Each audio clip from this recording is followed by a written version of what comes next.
गोट पण बघा किती परफेक्ट बसलाय. गळा एकदम घट्ट, अजिबात दोरी लावायची गरज नाही. किती खेचलं तरी शोल्डर पडणार नाही.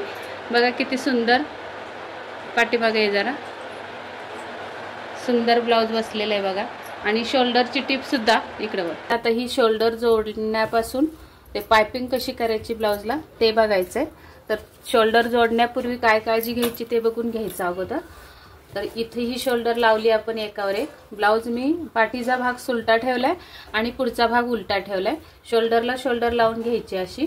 आणि इथे पण बघायचंय की ही जी उंची आहे आपली, ही मुंड्याच्या बाजूची कमरेपर्यंत सेम उंची झाली का बघायची ही दोन्ही. जर नसेल झाली, तुमची कमी जास्त असेल तर एकसारखी उंची करून घ्या. जी जादा झाली आहे ती कट करून टाका. या पद्धतीने सेम उंची पाहिजे आणि इथं पण शोल्डर व्यवस्थित पाहिजे. आता हे शोल्डर आपली आणि ही उंची सेम आहे, तर आपण शोल्डर जोडून घेऊया.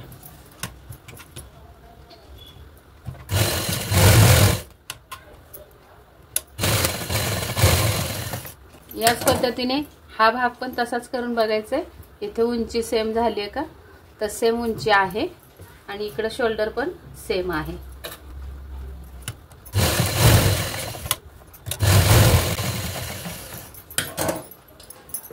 आता ही झाली शोल्डरची टीप. नक ओढून घ्यायचं असं पाठीमागच्या भागाला हे कापड टाकायचंय मार्जिंगचं आणि नक ओढून घ्यायचंय दोन्हीकडे सुद्धा. त्याच्यानंतर बघायचंय काय करा अगोदर. तर त्याच्यानंतर बघायचंय हा जो शोल्डरच्या इथे जो भाग आलेला आहे गळ्याचा, ही बाहीचा भाग आहे आणि या साईडला आपण गळा जोडायचा आहे. तर तो एका सरळ रेषेत पाहिजे शोल्डर. हे बघा ही कशी दिसते. तुमची जर अशी बाहेर आली असेल, असं जर आले असेल इथं आणि इथं, तर हे सरळ रेषेत कट करून घ्यायचंय. असे तिरकी शोल्डर नाही पाहिजे इथं खांद्यावर. असं असेल तेव्हा आपण गोट लावायला घ्यायचे. आणि दुसरं म्हणजे हुक आहे पट्टीची उंची बघून घ्यायचे, सेम उंची आहे का दोन्हीची. तर माझी सेम उंची झालेली आहे दोन्ही पट्टींची, त्यामुळे मी काही कट करणार नाहीये. तर या पद्धतीने तुम्ही पण बघायचे खात्री करून की बटन पट्टी हुक पट्टी सेम लागलेली आहे का आपली. आता याच्यानंतर आपल्याला या पट्ट्या जोडून घ्यायच्या आहेत.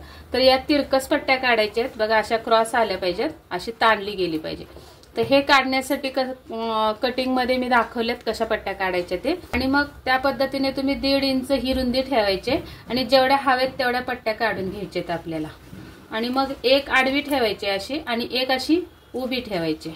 तर इथं घेते मी म्हणजे दिसेल तुम्हाला. हा हे बघा पांढऱ्या भागात घेते. आता एक आडवी ठेवली अशी आणि एक उभी ठेवली आणि इथं जो कोपरा तयार झालाय बघा काटकोन, आणि इथे एक काटकोन तयार झालाय. तर इथून टीप काढायचे ते इथपर्यंत काढायचे. म्हणजे आपल्याला साधारण अशी टीप मारायची. मी दाखवते खडूनी. अशी टीप मारायची. अशा पद्धतीने आपल्याला सगळ्या पट्ट्या जोडून घ्यायचे.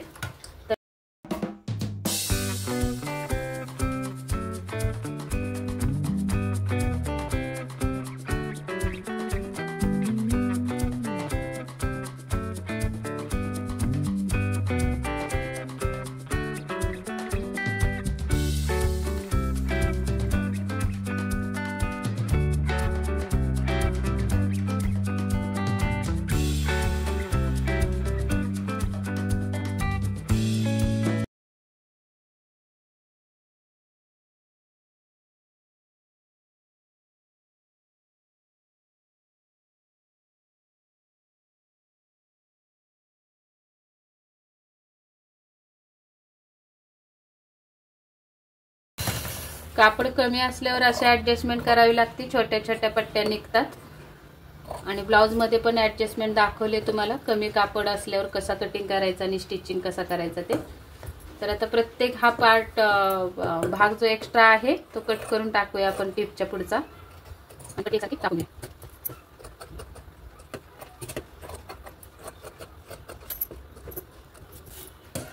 आता हे जे कोपरे तयार झालेले असतात हे बघा, हे बाहेर आले ते कोपरे पण असे कट करायचे असतात. हे दिसतात कोपरे, ते पण कट करून टाकायचे. या साईडला पण बघूया. अशी पाडायची टीप आणि कोपरे छाटून घ्यायचे.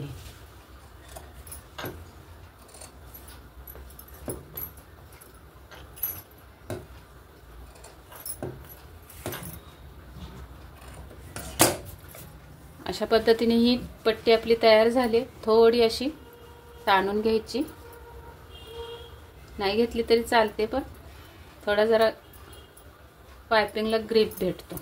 आता आपल्याला ब्लाऊजला जोडायची तर कशी जोडायची? ब्लाऊज मी सुलटा ठेवलाय असा, आणि पट्टी ठेवायची उलटी.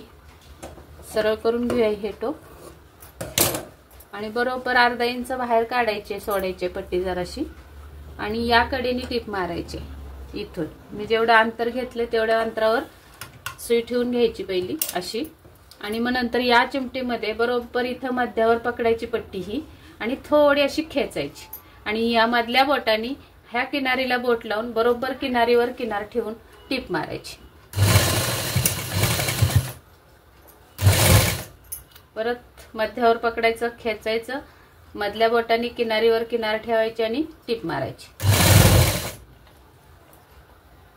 बघा असं हे अशी इथं आणायची, आणि असं सेम अंतर पाहिजे टीप मध्ये. याच पद्धतीने सगळी आपण आता टीप मारून घेऊया.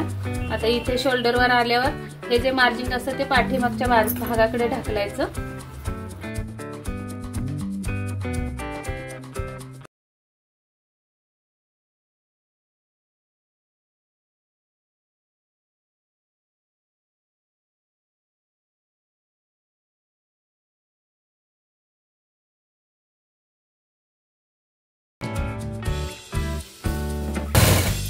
थोडे आपल्याला कमी पडते, जोडून घेऊया. आता इथं कमी पडत होती तर मी जोडून घेतले. एकदम परफेक्ट कलर आहे हा, सुलट्या साईडनी इकडून फेंट असला तरी.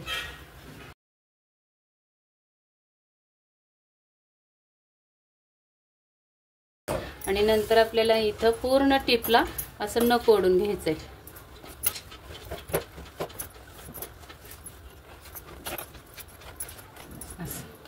आणि नंतर ब्लाऊज परत उलटा करून हा फोल्ड असा आतमध्ये घ्यायचा आहे, आणि या साईडचा पण फोल्ड असा घ्यायचा आहे करून, आणि या कडेने टिप मारायची आपल्याला अशी.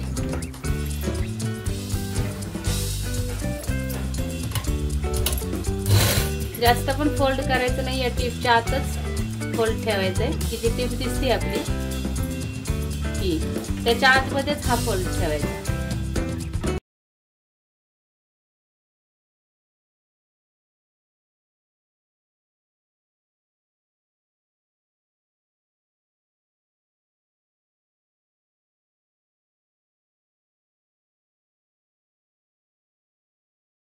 तर इथे आल्यानंतर हा जो बाहेर आलेला भाग आहे तो आतमध्ये फोल्ड करून टाकायचा असा. इकडून पण एकसारखी झाली पाहिजे. आणि आता आपल्याला जर एक्स्ट्रा जर कापड दिसत असेल या टिपच्या बाहेर असं, तर हे कट करून टाकायचं असं. म्हणजे काय होतं, नंतर आतून गोटच्या बाहेर हे कापड निघत नाही. जिथं जिथं जास्त वाटतंय ते कट करून टाकायचं.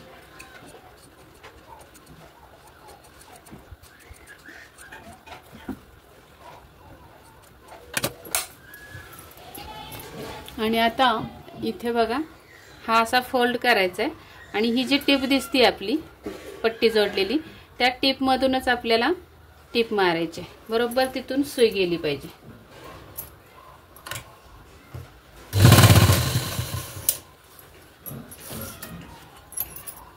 नवीन शिकणाऱ्यांनी थोडी शेजारून गेली तरी चालेल, पण ब्लाऊज वर जाऊ द्या. या टिप वर आली नाही पाहिजे. जी आपण पट्टी लावली आहे ना त्याच्यावर आली नाही पाहिजे टिप. ब्लाऊजच्या दिशेने जराशी शेजारी गेली तरी चालू शकते. अजिबात खेचायचं नाहीये गोट कुठेही, फक्त व्यवस्थित असं वळवत वळवत गोट मारायचं. एकसारखी ही जाडी करून घ्यायची अशी हाताने.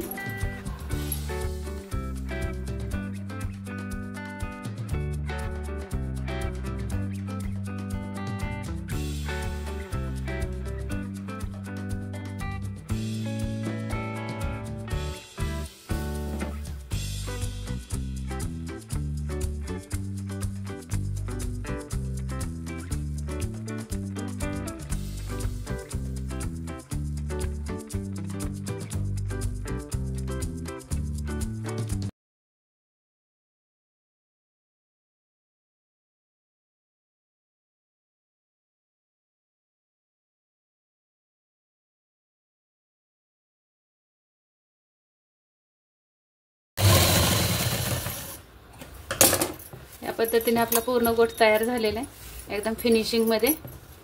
बघा मस्त राऊंडमध्ये गोट बसलेला आहे आपला, किती छान झालं आहे बघा. तुम्ही पण गोट घालायला पायपिंग करायला शिका. अगदी मी सविस्तर स्टेप बाय स्टेप माहिती दिलेले, व्हिडिओ स्किप न करता बघत जा, म्हणजे तुम्हाला पूर्ण टिप्स भेटत जातील. आणि तुमचा पण इतका सुंदर आणि छान पायपिंग होईल ब्लाऊजला की तुमची तक्रारच येणार नाही पायपिंगवरून. तर चला तर मग व्हिडिओ जर आवडला असेल तर नक्की लाईक करा, शेअर करा आणि सबस्क्राईब जरूर करा केलं नसेल तर, आणि बेल आयकनची घंटी दाबा. भेटूयात पुढच्या व्हिडिओमध्ये. तोपर्यंत स्वस्त राहा, मस्त राहा, काळजी घ्या आणि व्हिडिओ पूर्ण बघितल्याबद्दल धन्यवाद.